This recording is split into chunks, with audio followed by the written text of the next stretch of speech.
આઝાદ ભારતમાં બધાને ચેક કરવાનો હક છે, પરંતુ એક મહિલા તરીકે તેઓ ત્યાં લગભગ ટ્રાન્સપોર્ટરો હોય, મજૂરો હોય, ખેડૂતો હોય, તો લગભગ 500-600 માણસ એવરી ટાઈમ હોતા હોય છે. તો એ ત્યાં આવે અને એ માત્ર રાજનીતિ કરવા છે એની સામે વાંધો છે.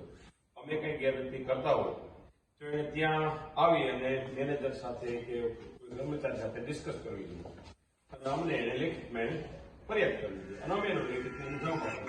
અમારા જવાબથી એને સંતોષ ન થાય તો એને સાહેબ ઉપર રજૂઆત કરવી જોઈએ.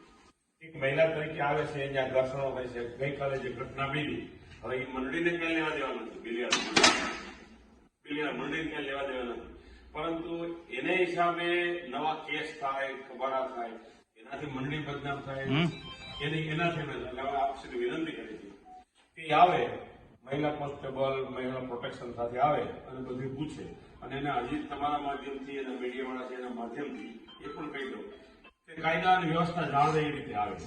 ત્યાં સીધા લોકોની વચ્ચે ઘૂસી અને લોકોને માત્ર ઉશ્કેરવાનું કામ કરે. અમે સાહેબ નોર્મ્સ મુજબ જ લઈશું. કોઈ જગ્યાએ 2-5% નોર્મ્સ પ્લસ માઇનસ કરતા હોય તો એને અમને લેખિત સૂચના આપવી એવી અમારી માંગણી છે. અલા પોલીસને જાણ કરી એ આ બાજુ હોવા છતાં અમે જવાબ આપવા બંધાયેલા છે. પરંતુ અમારી જે પછી ઘર્ષણ થાય કેસ કપડા